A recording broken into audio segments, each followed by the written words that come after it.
namaku Vina. Dalam pandangan orang-orang, hidupku nyaris sempurna.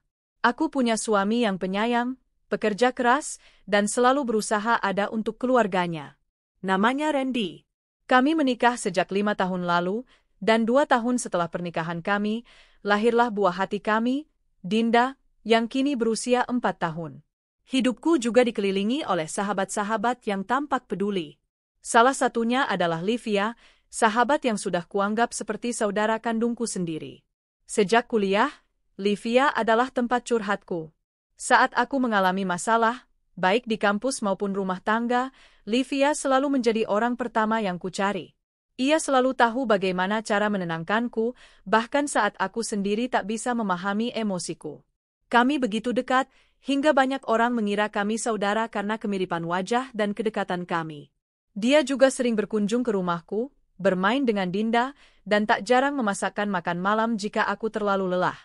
Randy, suamiku, pun tampaknya begitu menghargai persahabatan kami. Ia bahkan sering menyuruhku keluar rumah bersama Livia untuk sekadar ngopi atau belanja kecil-kecilan. Aku pikir, betapa beruntungnya aku dikelilingi oleh dua sosok yang sangat peduli. Aku tak pernah merasa kesepian. Rumahku hangat, keluargaku lengkap, dan sahabatku selalu ada di sisiku. Namun ternyata, hidup tak pernah sesederhana itu. Semua yang terlihat indah di permukaan, perlahan-lahan mulai menunjukkan retaknya. Awalnya, aku hanya merasa sedikit tak nyaman. Randy mulai sering menerima telepon malam-malam. Dia bilang itu urusan pekerjaan. Tapi, kenapa ia selalu menjauh dariku saat menerima telepon itu? Kadang ia ke balkon, kadang ke mobil, bahkan pernah ke kamar mandi dan mengunci pintu. Saat aku tanya, dia hanya tersenyum dan berkata, "Sayang, klien sekarang banyak maunya. Kalau enggak diladenin, bisa kabur." Aku percaya. Atau lebih tepatnya, aku berusaha percaya. Livia, seperti biasa, selalu menjadi tempatku meluapkan semua kegelisahan. Saat aku bercerita tentang suamiku yang mulai berubah, dia hanya tertawa kecil dan berkata, "Ah, mungkin kamu saja yang terlalu peka, Vin. Randy itu terlalu sayang sama kamu untuk selingkuh. Kamu lupa, waktu kamu sakit dia sampai izin 3 hari kerja untuk jagain kamu." Aku mengangguk. Ya, mungkin aku terlalu sensitif. Tapi perasaan seorang istri tidak pernah salah. Malam itu, saat aku sedang menyetrika baju Dinda, aku menemukan sehelai resi penginapan di saku celana Randy. Tertulis alamat hotel di luar kota. Ada tanggal dan tanda tangan tamu. Tanggal itu cocok dengan hari saat dia bilang sedang ada rapat besar di Bandung. Tapi hotel ini bukan hotel tempat acara kantornya biasa berlangsung. Aku diam. Tidak bilang apa-apa ke Randy. Besoknya, aku tanya ke Livia, secara santai, tentang hotel itu. Tapi matanya membelalak sesaat. Sekejap. Cepat sekali ia menutupi ekspresi terkejutnya dan tertawa kecil. "Oh, hotel itu? Dulu aku pernah stay Chation di sana, tempatnya lumayan enak sih." "Kenapa kamu terkejut, Liv?" Aku tidak berkata apa-apa. Tapi detik itu juga, hatiku menjerit.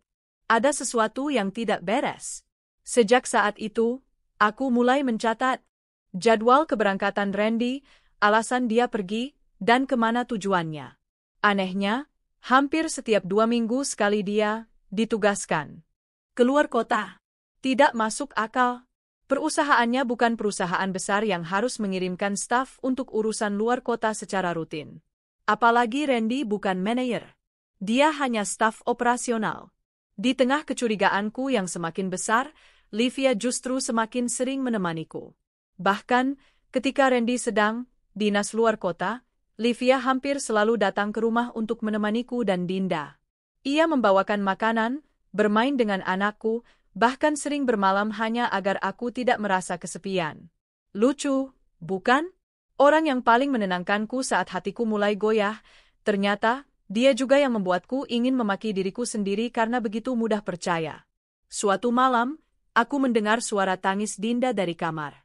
Aku bangkit dari tidurku dan masuk ke kamarnya. Ia terisak, katanya ia mimpi buruk.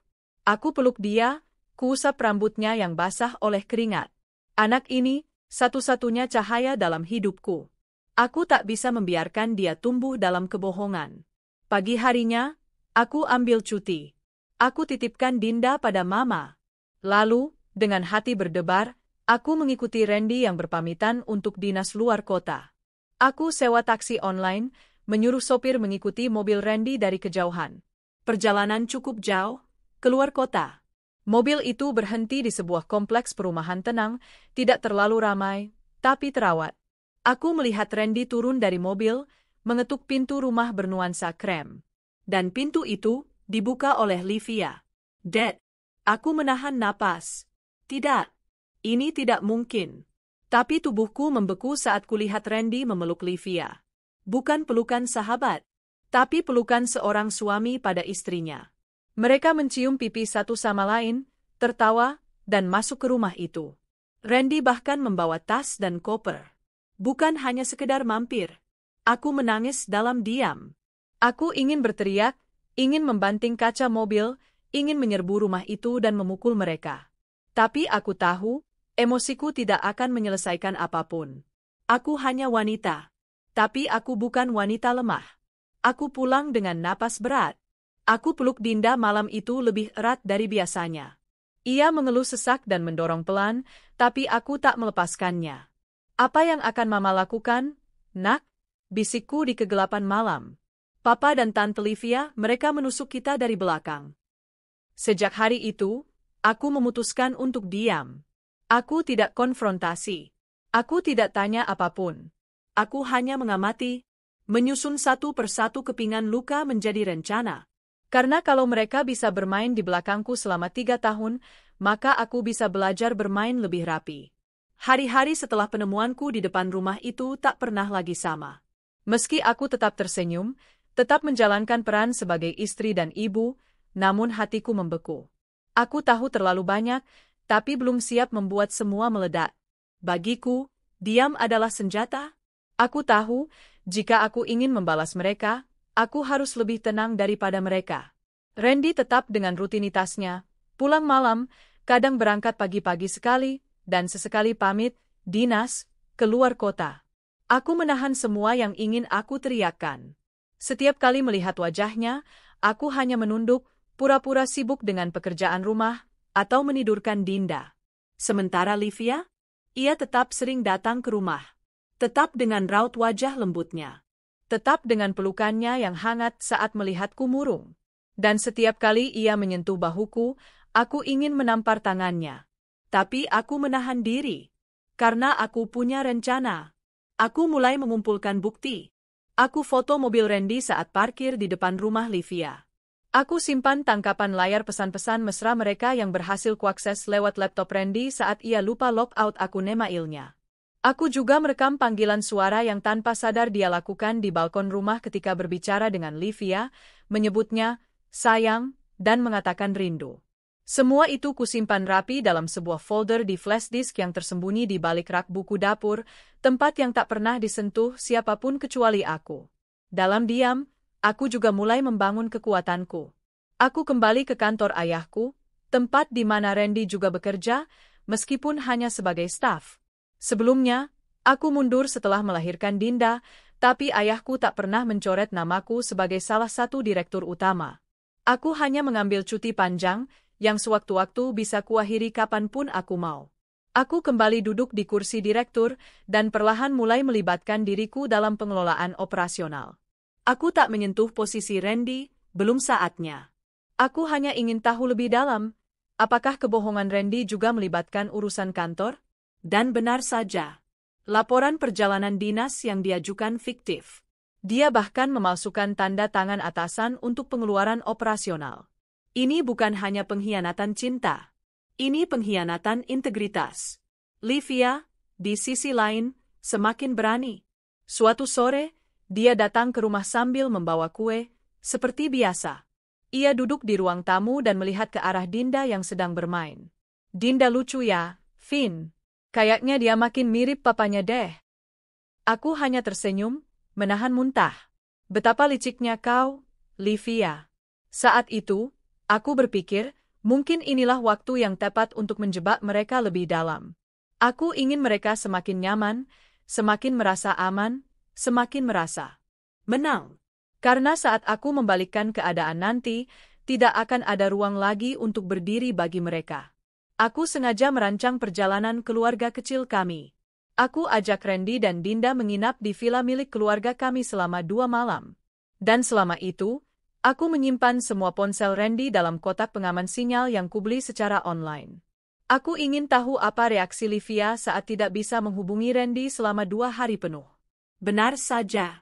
Saat kami kembali ke rumah, ponsel Randy penuh dengan pesan panik dari Livia. Kamu kemana sih? Aku takut, kamu kenapa-kenapa. Kamu masih sayang aku, kan? Aku hanya melihat sekilas, lalu pergi ke dapur, pura-pura tidak tahu. Tapi di kamarku malam itu, aku menangis pelan. Bukan karena sedih, tapi karena sakit yang tertahan terlalu lama. Sakit yang akhirnya berubah jadi bahan bakar untuk melangkah lebih jauh. Hari libur panjang nasional pun tiba.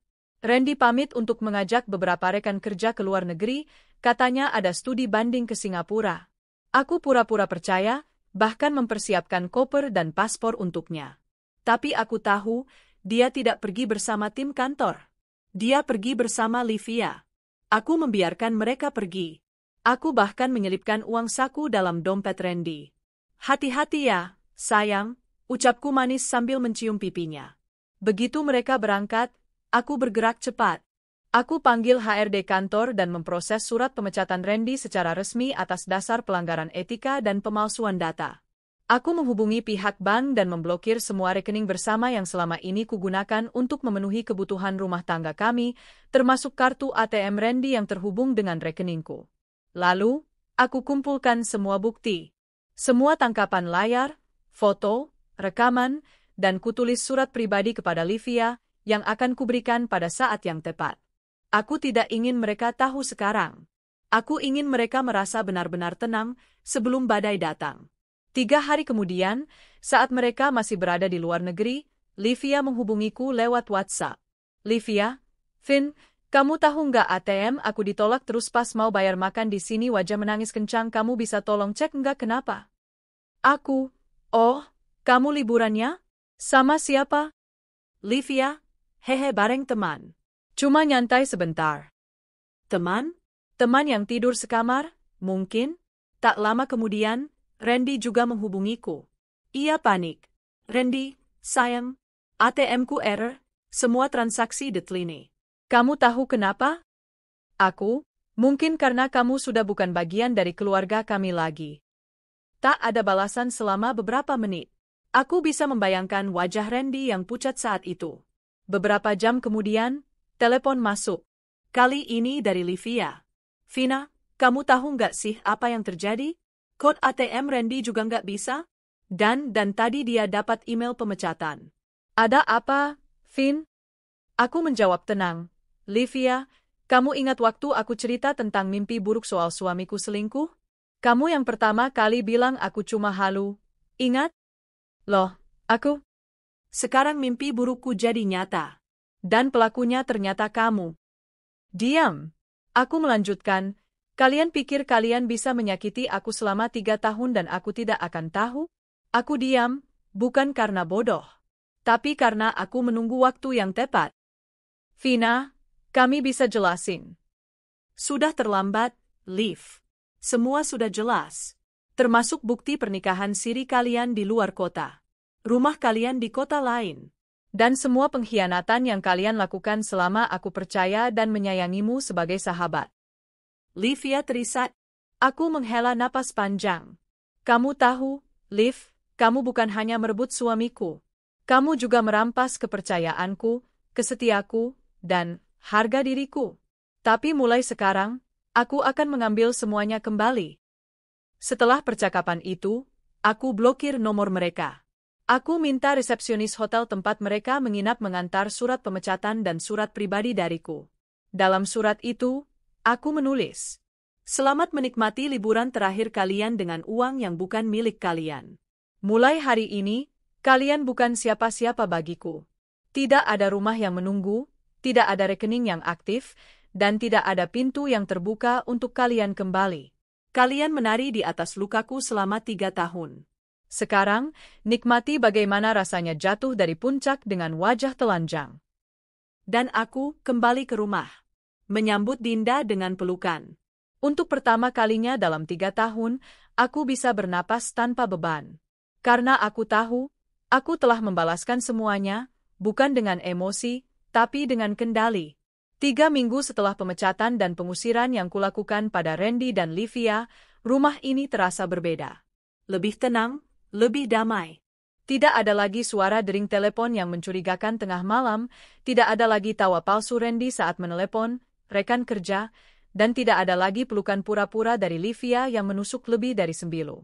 Aku kembali menjadi Vina yang dulu, bahkan lebih kuat. Aku kembali aktif di perusahaan, mengurus laporan, memimpin rapat, dan melakukan negosiasi besar. Orang-orang menyambutku hangat. Banyak yang bilang aku tampak lebih berwibawa. Mereka tidak tahu, luka yang kupendam telah menjadikanku lebih tangguh dari sebelumnya. Suatu malam, aku sedang duduk di teras sambil menggendong Dinda yang sudah tertidur, ketika sebuah suara lirih memanggil namaku. Vina? Aku menoleh. Randy berdiri di depan pagar. Tubuhnya kurus, wajahnya pucat, mata cekung seolah tak tidur berhari-hari. Jaketnya lusuh, dan dia tampak seperti orang yang baru saja kehilangan segalanya. Ya, karena memang begitu kenyataannya. Aku tetap diam, tak berkata apa-apa. Dia mendorong pagar perlahan, dan berjalan mendekat. Vin, aku tahu aku nggak pantas datang. Tapi boleh aku bicara sebentar aja? Suaranya gemetar. Aku menoleh sebentar, lalu memandangi wajah Dinda. Aku mencium keningnya, dan membaringkannya pelan ke dalam rumah. Lalu aku keluar kembali, dan duduk tanpa mempersilakan Randy untuk duduk. Dia mengerti. Dia tetap berdiri. Vin, aku salah. Aku sangat menyesal. Aku kehilangan semuanya. Aku kehilangan kamu, Dinda, dan bahkan pekerjaanku. Aku sudah gila 3 minggu ini. Aku hanya menatapnya tanpa emosi. Livia, dia pergi. Dia meninggalkanku waktu tahu aku nggak punya apa-apa lagi. Bahkan kartu ATM-ku diblokir, dan rumah itu ternyata atas namamu juga. Kamu tahu semuanya, ya? Aku mengangguk pelan. Tahu, sejak 3 tahun lalu. Randy terkejut. 3 tahun. Tapi kamu masih baik sama aku. Kamu masih masakin aku, nyiapin baju, bahkan ngasih uang saku sebelum aku berangkat. Ya, karena aku sedang mempersiapkan akhir cerita kita. Bukan dengan emosi, tapi dengan strategi. Randy terduduk. Tangisnya pecah. Aku bodoh banget. Aku pikir kamu nggak tahu apa-apa, makanya aku berani. Tapi sekarang, semua berantakan. Vina, maafin aku, tolong. Aku janji akan berubah, aku akan tebus semuanya.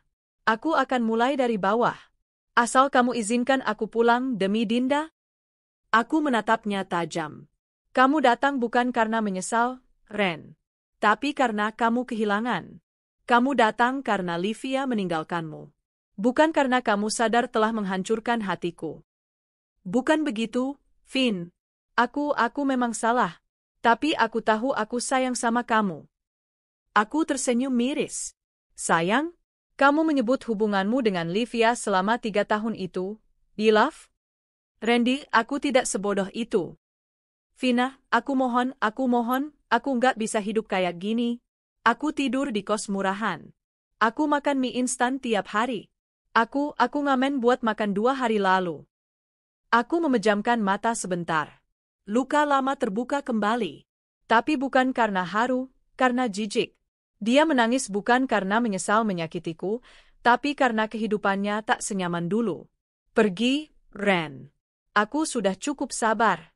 Jangan paksa aku kembali membuka pintu yang sudah kututup rapat. Dia bangkit dengan tubuh gemetar. Vin, aku mohon, kasih aku kesempatan 1 kali lagi. Aku menghela napas panjang. Kesempatanmu sudah kau habiskan 1 persatu, sampai tak bersisa. Sekarang, kamu menuai apa yang kamu tanam. Tanpa berkata lagi, aku masuk ke rumah dan menutup pintu perlahan.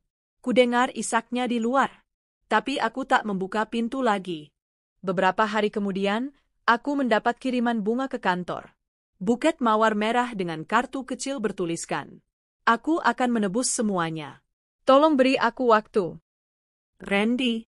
Aku membuangnya ke tong sampah tanpa membuka plastik pembungkusnya. Namun drama belum berakhir. 2 hari setelahnya, aku bertemu sosok yang tak kusangka akan mencariku. Ibunya Randy. Bu Laksmi. Ia datang ke kantorku tanpa janji dan memohon untuk bisa bicara sebentar. Karena menghormatinya, aku membawanya ke ruang tamu. "Vina, maafkan kedatanganku tiba-tiba. Tapi, aku mohon jangan hancurkan rumah tangga kalian," ujarnya sambil menahan tangis. Aku menatapnya. "Rumah tangga apa yang ibu maksud? Yang dibangun atas dasar pengkhianatan?" Bu Laksmi terdiam. "Saya sudah bertahan selama 3 tahun, Bu. 3 tahun saya diam, saya pura-pura nggak tahu, saya bersikap baik karena saya menghargai keluarga. Tapi ternyata saya hanya dianggap bodoh." Tapi Randy sekarang sudah berubah. Dia datang ke rumah dalam kondisi mengenaskan. Dia mengaku salah. Bahkan, dia bilang akan bunuh diri kalau kamu nggak maafin dia. Aku menghela napas pelan. "Bu, Saya bukan Tuhan. Saya manusia biasa. Maaf bukan berarti saya harus menerima kembali orang yang telah menginjak-injak harga diri saya. Saya maafkan, tapi bukan berarti dia bisa kembali." Bu Laksmi menangis. "Vina, saya tahu kamu perempuan baik. Kamu sudah sabar luar biasa. Tapi saya mohon, demi Dinda." Aku menunduk sebentar, lalu menjawab dengan suara tegas, "Justru karena Dinda, saya harus melindungi diri saya. Saya ingin Dinda tumbuh melihat ibunya sebagai sosok yang kuat, yang tidak terus-menerus membiarkan diri dilukai. Saya tidak ingin Dinda melihat bahwa seorang wanita harus terus bertahan meski disakiti." Bu Laksmi terdiam, lalu akhirnya mengangguk pelan. "Saya mengerti.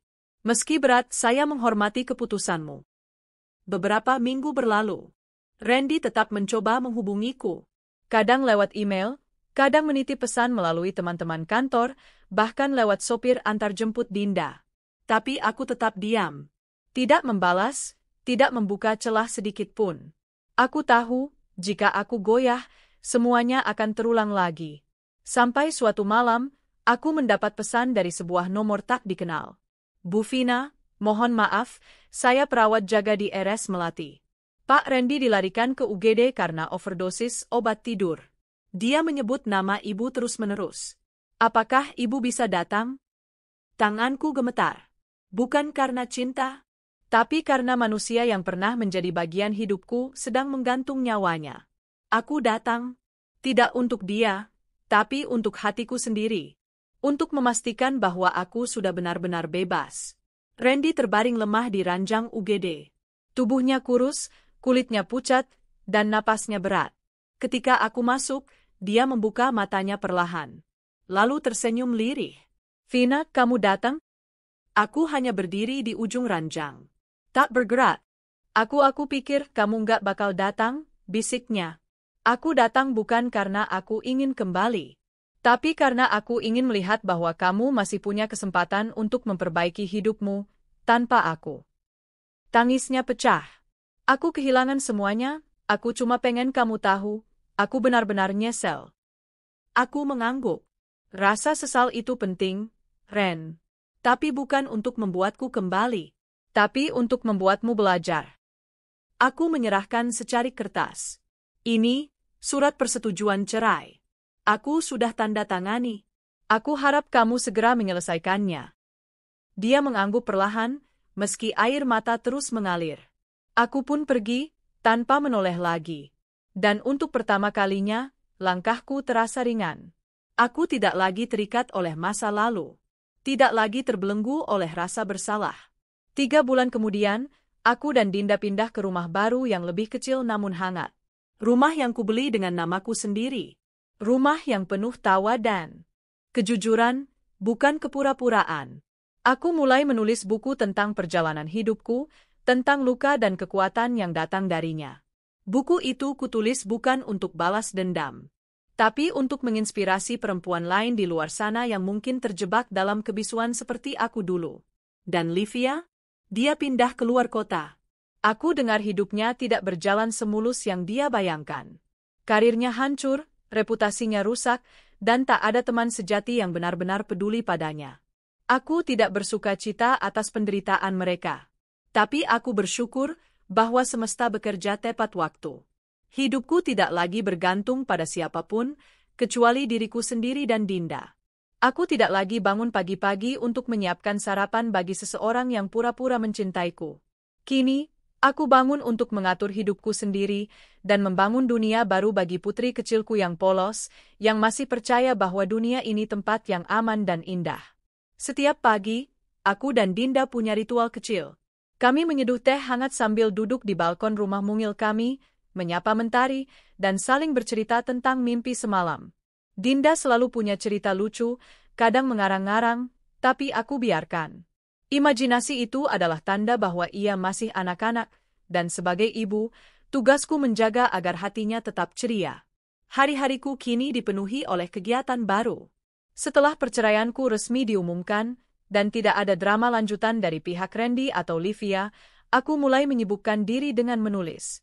Tulisan pertamaku yang bercerita tentang luka rumah tangga dan perjalanan menjadi ibu tunggal diangkat oleh sebuah media digital wanita. Ternyata, kisahku menyentuh banyak orang. Komentar demi komentar berdatangan. Aku seperti membaca kisahku sendiri. Terima kasih sudah menulis ini, Kak Vina. Aku juga diselingkuhi, dan selama ini aku memilih diam. Sekarang aku merasa lebih kuat. Tulisan ini menguatkanku untuk akhirnya berkata cukup. Setiap pesan itu membuatku menangis. Bukan karena sedih, tapi karena aku merasa tak sendirian. Banyak wanita yang terluka, terjebak dalam rumah tangga toksik, hanya karena mereka merasa tidak punya pilihan. Padahal mereka punya, mereka hanya perlu tahu bahwa mereka layak memilih bahagia. Tulisan pertamaku viral. Editor dari media itu menghubungiku dan memintaku menjadi kolumnis tetap. Aku menerima. Setiap minggu, aku menulis kisah-kisah penyintas, wanita yang ditinggalkan, dikhianati, bahkan ada yang disakiti secara fisik. Kisah mereka kutulis dengan nama samaran, tentu, tapi dengan rasa yang jujur. Aku menjadi suara bagi mereka yang selama ini dibungkam. Suatu siang, aku mendapat undangan untuk menjadi pembicara dalam seminar perempuan di universitas tempat aku dulu kuliah. Undangan itu membuatku tersenyum pahit. Aku ingat dulu, saat aku masih mahasiswa, aku sering minder karena tak secantik teman-temanku, tak sekaya mereka, dan tak pernah pacaran karena fokus bekerja sambil kuliah. Kini, aku akan berdiri di depan mahasiswa sebagai pembicara. Sebagai perempuan yang pernah hancur tapi memilih untuk bangkit. Hari itu aku memakai blus putih sederhana dan celana panjang hitam. Rambutku diikat rapi, dan wajahku hanya memakai sedikit bedak dan lip balm. Aku tetap menjadi Vina yang sederhana, tapi di balik itu, aku bukan lagi perempuan yang bisa diinjak.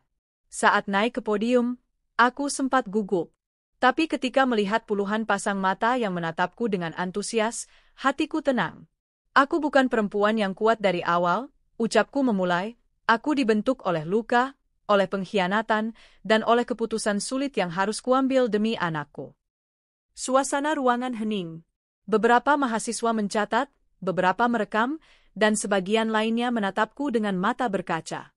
Aku pernah memilih bertahan, karena aku pikir cinta bisa mengubah seseorang. Tapi aku salah. Yang bisa kita ubah hanyalah diri kita sendiri. Aku belajar bahwa mencintai diri sendiri adalah pondasi dari semua hubungan. Saat selesai, tepuk tangan menggema. Beberapa peserta menghampiriku setelah acara, memelukku, bahkan ada yang menangis. Mereka bercerita tentang pacar yang manipulatif, orang tua yang memaksa menikah, atau pasangan yang selingkuh tapi selalu dimaafkan. Aku mendengarkan mereka satu persatu. Aku tidak memberi solusi, karena setiap orang punya jalan masing-masing. Tapi aku memberi mereka ruang untuk didengar, dan itu lebih penting dari nasihat. Suatu malam, saat aku selesai menidurkan Dinda, ponselku bergetar. Sebuah notifikasi dari email masuk. Dari redaksi@grapena.com. Judul, Penawaran Kontrak Buku. Kubuka dengan jantung berdebar. Kepada Ibu Vina. Kami telah mengikuti tulisan-tulisan Ibu di berbagai media. Gaya penulisan Ibu sangat menyentuh dan menginspirasi. Dengan ini, Kami dari Grapena Publishing ingin menawarkan kerja sama penerbitan buku. Kami berharap Ibu bersedia menulis kisah inspiratif penuh harapan, khususnya bagi para perempuan Indonesia. Kami siap mendukung proses penulisan hingga terbit. Tanganku bergetar. Ini seperti mimpi. Dulu aku hanya perempuan biasa yang hidup dalam bayang-bayang suami dan saudara perempuanku yang munafik. Kini, aku diminta menulis buku. Aku teringat Livia. Pernah suatu malam ia berkata padaku dengan nada mengejek, "Vina, kamu terlalu polos. Dunia ini milik orang cerdas dan berani ambil risiko. Bukan orang sepertimu yang cuma tahu masak dan gendong anak."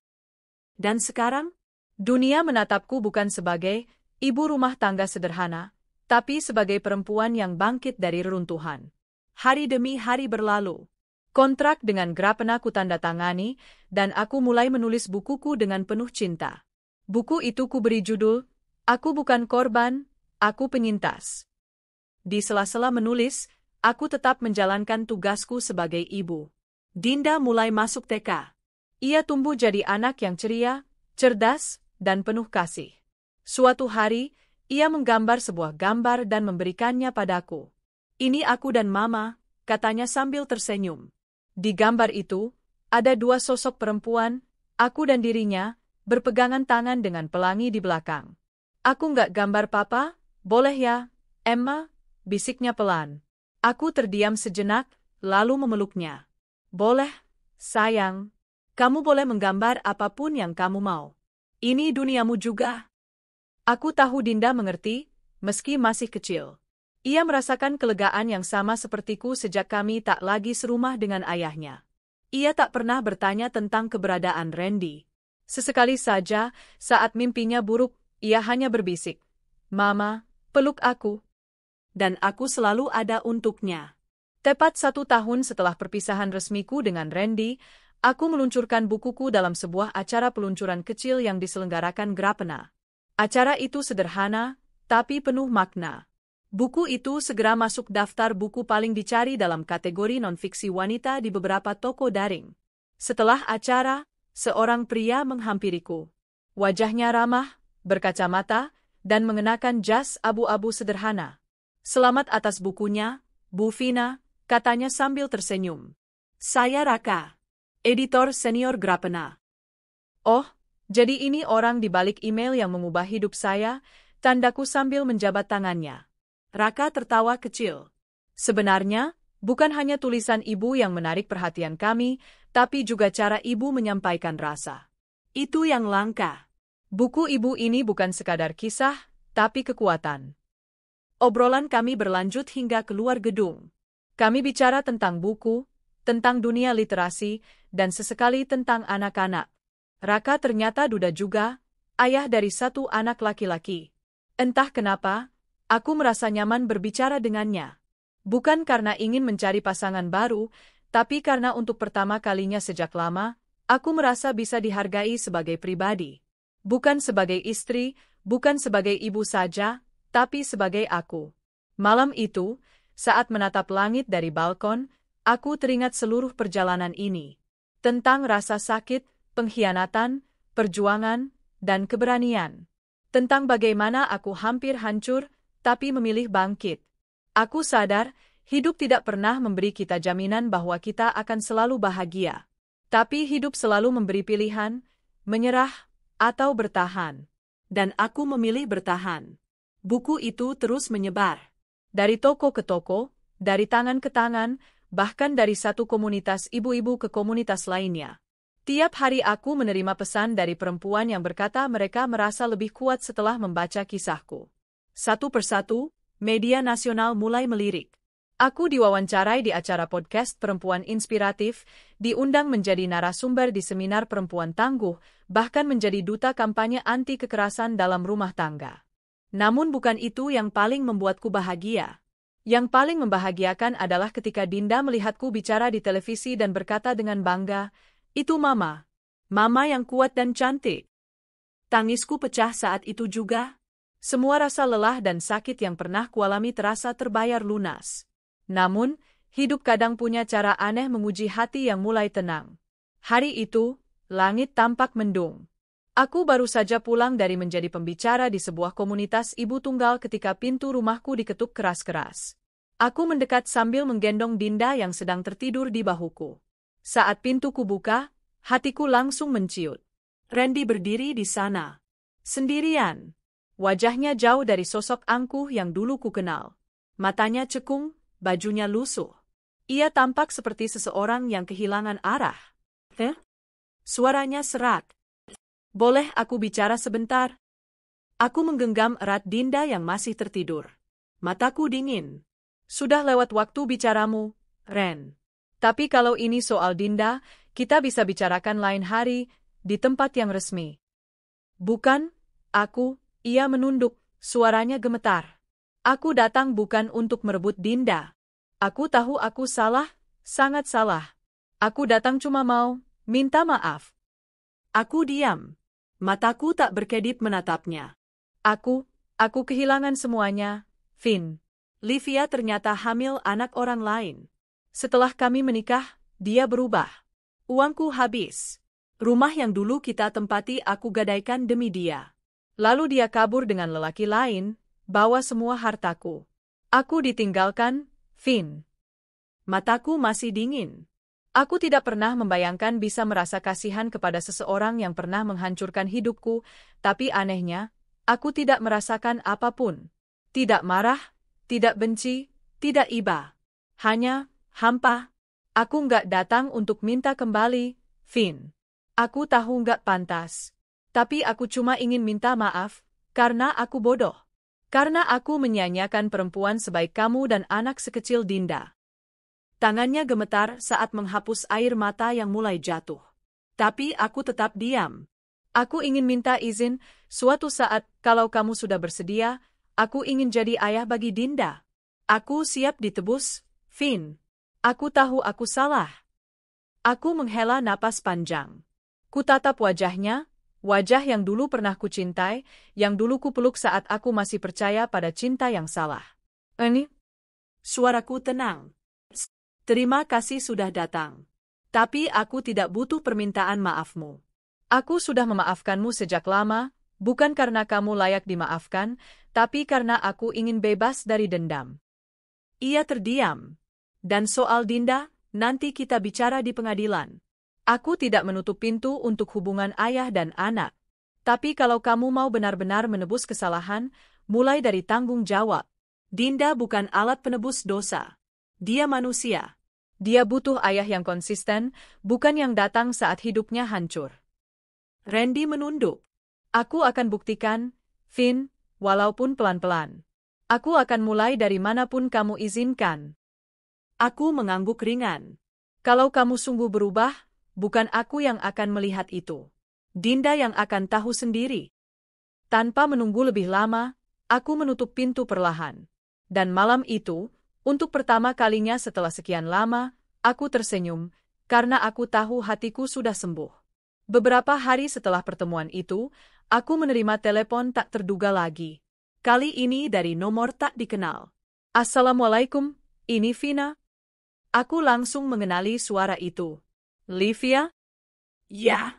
Aku tahu ini akan terdengar gila, tapi, aku mohon, izinkan aku bertemu kamu. Hanya sebentar saja. Aku diam beberapa saat. Hati kecilku menolak, tapi sisi lainku ingin tahu, kenapa perempuan yang merebut suamiku, menghancurkan rumah tanggaku, kini datang padaku? Aku nggak janji mau ketemu. Tapi kamu bisa kirimkan maksudmu lewat pesan, jawabku singkat. Namun Livia justru menangis di seberang. Aku hancur, Finn. Aku ditipu, aku dikhianati, aku dibuang sama orang yang kupilih. Aku cuma ingin minta maaf. Aku tahu aku salah. Aku sadar. Aku nggak perlu permintaan maafmu, Liv. Aku udah sembuh. Luka dari kamu dan Randy sudah kutinggalkan. Tapi kalau kamu ingin memaafkan dirimu sendiri, itu urusanmu. Bukan urusanku lagi. Dia terdiam lama. Aku iri padamu, Finn, katanya pelan. Dulu aku pikir kamu perempuan lemah, terlalu penurut, terlalu polos. Tapi ternyata kamu lebih kuat dari kita semua. Aku menutup telepon dengan tenang. Dan malam itu, Aku kembali merasa damai. Beberapa bulan kemudian, buku keduaku terbit. Luka yang membentukku, berisi kisah penyintas dari berbagai penjuru Indonesia yang kuangkat dengan izin mereka. Kali ini, aku bekerja sama langsung dengan komunitas-komunitas perempuan yang bertahan dari kekerasan dalam rumah tangga. Raka, editor yang kini menjadi sahabat dekatku, ikut mendampingi proses penerbitannya. Ia sering datang ke rumah, tak hanya untuk berdiskusi soal tulisan, tapi juga bermain bersama Dinda. Dinda sangat dekat dengannya. Ia bahkan sering menggambar sosok Om Raka berdiri di samping kami bertiga. Saat kutanya kenapa, Dinda hanya tersenyum dan berkata, soalnya Om Raka selalu bikin Mama ketawa. Aku tersenyum mendengarnya. Raka memang berbeda. Ia tidak pernah memaksaku membuka hati. Ia hanya hadir, dan dengan kesabaran, membuatku percaya bahwa tidak semua laki-laki akan menyakiti. Pada suatu sore yang cerah, saat aku dan Raka duduk di taman sambil melihat Dinda bermain gelembung sabun, ia menatapku dalam. Vina, suaranya serius. Aku tahu kamu masih menyembuhkan dirimu sendiri. Dan aku tidak ingin terburu-buru. Tapi kalau suatu saat kamu merasa hatimu siap, aku ingin kamu tahu, aku ada di sini. Bukan sebagai editor, bukan sebagai teman, tapi sebagai seseorang yang ingin menjadi bagian dari hidupmu dan Dinda. Hanya jika kamu siap. Mataku berkaca-kaca. Aku menggenggam tangannya. Terima kasih, Raka. Terima kasih sudah tidak terburu-buru. Terima kasih karena kamu tidak membuatku merasa harus terburu-buru. Ia tersenyum. Kita punya waktu. Dan di saat itu, aku tahu, cinta yang sehat bukan yang memaksa, bukan yang mengikat, tapi yang hadir dengan sabar dan tulus. Tepat setahun sejak buku pertamaku terbit, aku menerima undangan dari komunitas ibu-ibu untuk berbicara dalam acara Hari Perempuan Nasional. Di tengah pidatoku, aku menatap puluhan pasang mata wanita-wanita yang hadir. Dan aku berkata, dengan suara lantang namun penuh haru. Dulu aku adalah perempuan yang ditinggalkan. Dikhianati. Dianggap tidak berharga. Tapi sekarang aku berdiri di sini, bukan sebagai korban, tapi sebagai penyintas. Aku bukan siapa-siapa, hanya ibu tunggal yang pernah jatuh dan memilih bangkit. Dan hari ini, aku ingin kalian tahu, kalian juga bisa bangkit. Karena setiap luka, jika disembuhkan dengan cinta dan keberanian, akan berubah menjadi kekuatan. Tepuk tangan bergemuruh. Dan dalam hati, aku tahu, aku telah menang. 2 tahun telah berlalu sejak malam ketika aku memutuskan untuk tidak lagi hidup dalam luka. 2 tahun yang penuh perubahan, bukan hanya dalam hidupku, tapi dalam hidup banyak perempuan yang akhirnya berani bersuara karena tahu mereka tidak sendirian. Buku keduaku sukses besar. Banyak komunitas perempuan mulai bermunculan, mengangkat kisah senasib. Tapi aku merasa, itu belum cukup. Aku ingin membuat ruang yang lebih nyata. Tempat di mana perempuan bisa datang, bukan hanya untuk menangis atau bercerita, tapi juga belajar, tumbuh, dan bangkit. Maka, lahirlah Rumah Pelita, sebuah yayasan kecil yang aku dirikan bersama beberapa sahabat sepenjuangan. Di sana, kami memberi pelatihan keterampilan, konseling psikologis, bahkan pendampingan hukum bagi perempuan korban KDRT dan kekerasan seksual. Awalnya kecil, hanya 1 ruangan kontrakan di pinggiran kota. Tapi semangat para perempuan itu membuat tempat itu terasa lebih hangat daripada rumah mewah manapun. Setiap sudutnya penuh pelukan, tangis, dan tawa yang perlahan menguatkan. Hari pertama Rumah Pelita dibuka, seorang perempuan muda bernama Yuli datang. Wajahnya sembab, tangannya gemetar. Ia berkata lirih, suamiku selalu memukulku kalau dia kalah judi. Tapi aku nggak punya tempat pulang. Aku takut. Kami menyambutnya, bukan dengan pertanyaan, tapi dengan pelukan. Dan selama 6 bulan berikutnya, Yuli belajar menjahit, belajar membaca ulang mimpinya, dan akhirnya membuka usaha kecil konveksi baju anak bersama teman-temannya. Yayasan itu seperti taman. Tiap perempuan yang datang adalah bunga yang layu, tapi perlahan mekar ketika disirami cinta dan keberanian. Di tengah semua itu, Raka masih hadir. Pelan, sabar, tidak pernah memaksa. Ia membantuku mengurus administrasi yayasan, kadang menemani Dinda belajar mewarnai, kadang membantu menggalang dana lewat kampanye sosial. Aku tidak tahu kapan tepatnya aku jatuh hati padanya. Mungkin saat melihatnya tertidur di sofa dengan Dinda di pelukannya. Atau saat ia diam-diam mencetak brosur tentang rumah pelita dan membagikannya ke toko-toko buku.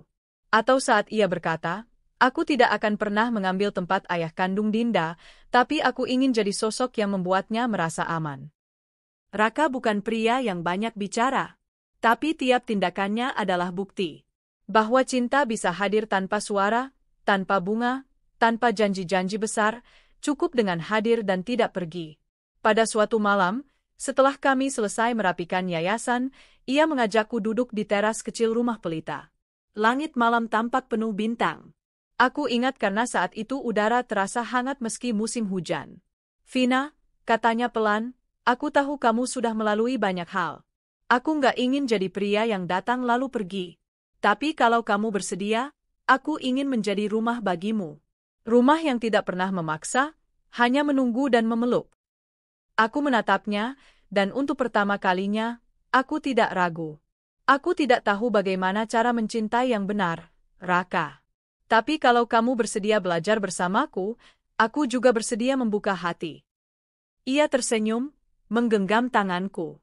Kita tidak perlu sempurna. Cukup saling mau tumbuh. Dan malam itu, tanpa pelukan berlebihan atau janji manis, kami saling mengikat hati. Dinda tumbuh menjadi gadis kecil yang ceria dan percaya diri. Ia sering meniruku saat bicara di depan cermin, seolah-olah sedang menjadi pembicara seminar. "Selamat pagi semua.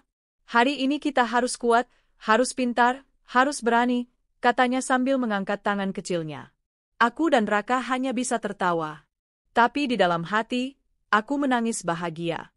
Anakku, yang dulu tumbuh dalam ketakutan, kini bisa tertawa tanpa beban. Suatu hari, Dinda pulang dari sekolah dan bertanya, "Mama, kenapa aku nggak pernah ke rumah Papa Randy?" Pertanyaan itu seperti pisau kecil, tapi aku tahu saatnya akan tiba juga. "Dinda masih ingat Papa Randy, kan?" Ia mengangguk. "Dia pernah datang. Tapi cuma sebentar?" Aku menghela napas. "Papa Randy adalah ayahmu, tapi dulu ia pernah meninggalkan kita. Sekarang dia sudah menyesal, dan Mama nggak pernah larang kamu bertemu dia. Tapi Mama juga ingin kamu tahu, kamu punya hak untuk memilih siapa yang mau kamu anggap keluarga."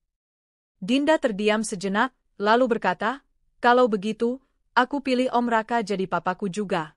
Soalnya Om Raka nggak pernah pergi." Aku memeluknya erat. Rasa haru membuncah dalam dadaku. Aku tahu, cinta itu bukan tentang darah, tapi tentang siapa yang tinggal dan bertahan. Beberapa bulan kemudian, aku mendapat penghargaan dari pemerintah daerah atas kontribusiku dalam pemberdayaan perempuan. Acara itu dihadiri banyak tokoh masyarakat.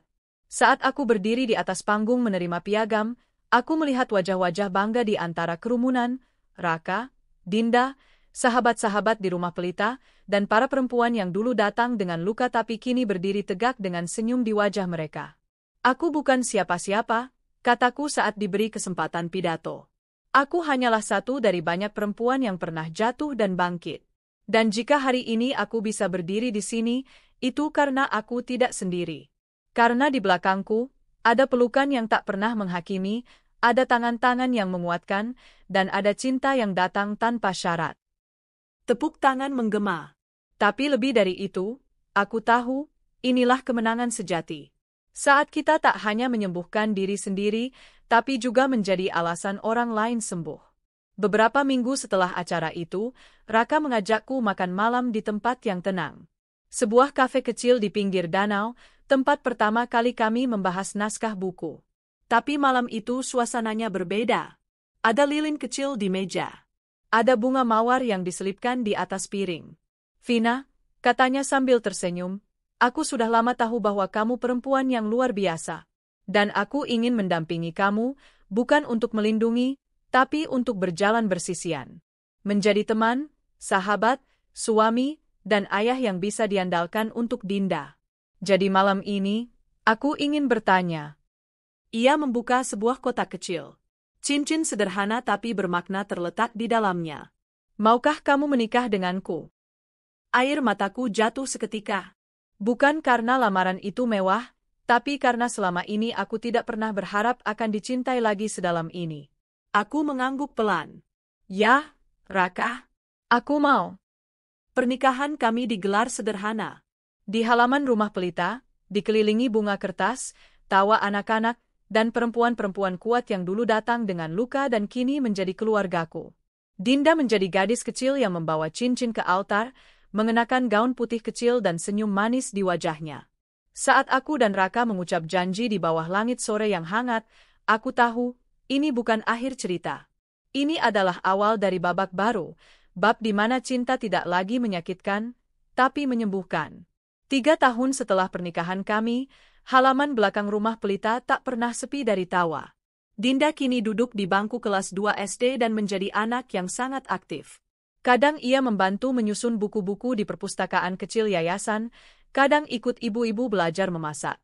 Ia tumbuh dalam suasana cinta yang tak terburu-buru, tanpa bentakan, tanpa rasa takut, sesuatu yang dulu mustahil aku bayangkan saat pertama kali menggendongnya sambil menahan lebam di tubuhku. Raka, seperti biasa, menjadi jangkar dalam hidup kami. Ia bukan hanya suami dan ayah, tapi juga manajer keuangan yayasan kami. Ia dengan sabar mengatur anggaran, membuat laporan tahunan, dan memimpin pelatihan kewirausahaan bagi para suami yang ingin berubah dan menjadi lebih baik untuk keluarga mereka.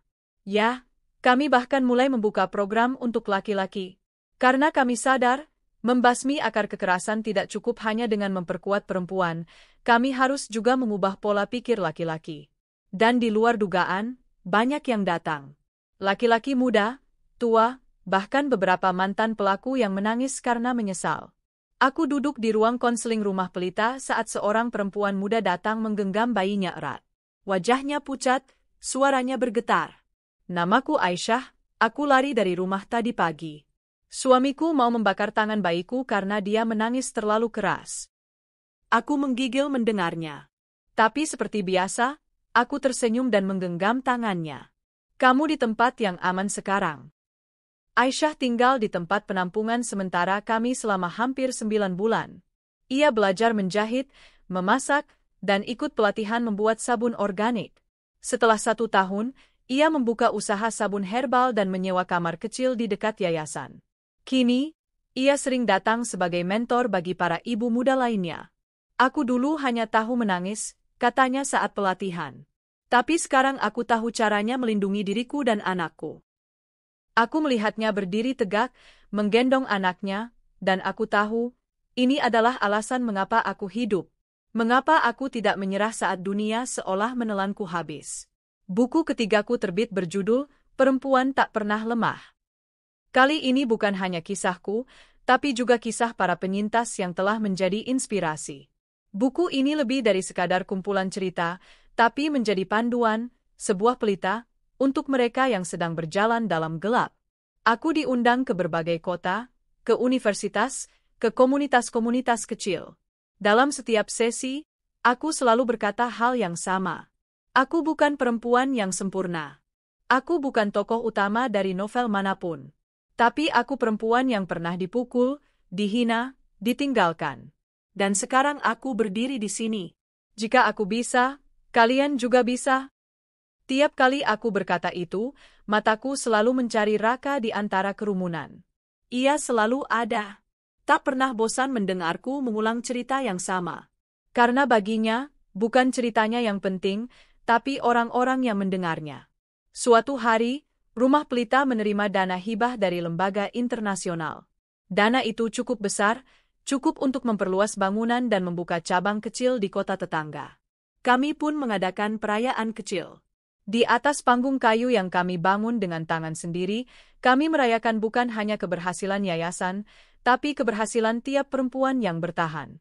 Yuli, yang dulu datang dengan wajah lebam, kini berdiri di atas panggung mengenakan blazer buatan konveksinya sendiri. Ia memegang mikrofon dengan percaya diri. Saya tidak pernah sekolah tinggi, katanya dengan senyum, tapi sekarang saya bisa menghidupi diri sendiri dan anak-anak saya tanpa takut pada siapapun. Terima kasih, rumah pelita. Terima kasih, Bu Vina. Air mataku mengalir. Bukan karena sedih, tapi karena bangga. Ini bukan hanya tentangku. Ini tentang gerakan. Tentang semangat yang menyebar tanpa bisa dibendung. Waktu berlalu. Dinda tumbuh semakin cerdas. Ia mulai suka menulis seperti ibunya. Suatu hari ia datang dan memperlihatkan tulisan tangannya di buku catatan. Jika aku besar nanti, aku ingin jadi seperti Mama. Menolong perempuan yang menangis. Aku juga mau jadi penulis buku biar dunia tahu kalau perempuan itu kuat walaupun sering nangis. Aku memeluknya. Nak, kamu akan jadi jauh lebih hebat dari Mama. Dan aku sungguh percaya itu. Kabar tentang mantan suamiku, Randy, sudah lama tak terdengar. Tapi suatu pagi, aku menerima surat dari pengacara. Ia ingin bertemu. Bukan untuk mengusik, tapi untuk meminta maaf. Aku bimbang, tapi akhirnya setuju. Pertemuan dilakukan di sebuah kantor hukum. Ia datang dengan wajah lebih tua dari usianya, tampak menyesal. Vina, katanya pelan, aku sudah kehilangan semuanya. Harta, jabatan, bahkan keluarga, dan mungkin itu ganjaran yang pantas. Tapi aku ingin bilang satu hal, aku minta maaf. Karena sudah menghancurkan hidupmu dulu. Aku hanya menatapnya. Tidak ada dendam di hatiku. Tidak juga rasa kasihan. Yang ada hanyalah ketenangan. Aku sudah memaafkanmu sejak lama, Randy. Tapi aku tidak akan pernah melupakan apa yang pernah terjadi. Bukan karena aku ingin membenci, tapi karena aku ingin belajar. Ia tertunduk. Dan aku pergi dengan kepala tegak. Di parkiran, Raka menungguku. Ia hanya bertanya, kamu nggak apa-apa? Aku mengangguk. Justru hari ini aku merasa lebih bebas dari sebelumnya. Ia menggenggam tanganku. Dan kami pun pulang, bersama. Kini, rumah pelita telah memiliki 5 cabang. Setiap tempat menjadi rumah bagi perempuan-perempuan hebat. Kami juga meluncurkan aplikasi pendampingan psikologis jarak jauh, agar lebih banyak perempuan yang terjangkau meski tinggal jauh dari kota. Di setiap akhir pekan, aku mengajar kelas menulis bagi para penyintas. Sebagian dari mereka telah menerbitkan buku, puisi, atau artikel di media nasional. Aku tahu, dengan menulis, mereka menemukan kembali suara mereka. Menulis itu seperti terapi, Bu, kata salah satu peserta. Setiap kata yang ditulis, satu luka sembuh. Dan aku mengangguk. Karena aku tahu betapa benarnya itu. Hari ini, aku duduk di balkon rumah kecil kami, menatap matahari terbenam bersama Raka dan Dinda. Rumah kami tak besar, tapi dipenuhi ketenangan dan tawa. Apa Mama pernah membayangkan hidup akan seperti ini? Tanya Dinda sambil menyender di bahuku. Aku tersenyum. Dulu tidak. Tapi sekarang aku tahu, Tuhan selalu punya rencana lebih indah dari yang kita pikirkan. Raka memeluk kami berdua. Aku mengingat semua luka, semua tangisan di kamar mandi, semua malam ketika aku berharap hari cepat berlalu. Dan aku bersyukur karena aku tidak menyerah. Kepada semua perempuan di luar sana, yang sedang diam-diam menyembunyikan tangis, yang takut meninggalkan tapi tak sanggup bertahan, yang merasa dunia terlalu gelap, aku ingin kalian tahu satu hal. Kita tidak lemah. Kita hanya sedang diuji. Dan ketika badai itu berlalu, kalian akan menyadari, kalian lebih kuat dari apapun yang pernah mencoba menghancurkan kalian. Aku sudah membuktikannya. Dan sekarang, aku ingin terus berjalan, bersama kalian semua. Bersama-sama, kita nyalakan pelita. Bersama-sama, kita ubah luka menjadi kekuatan. Karena perempuan tidak hanya bisa bertahan. Kita bisa memimpin. Kita bisa menyembuhkan. Dan kita bisa membebaskan banyak hati lainnya.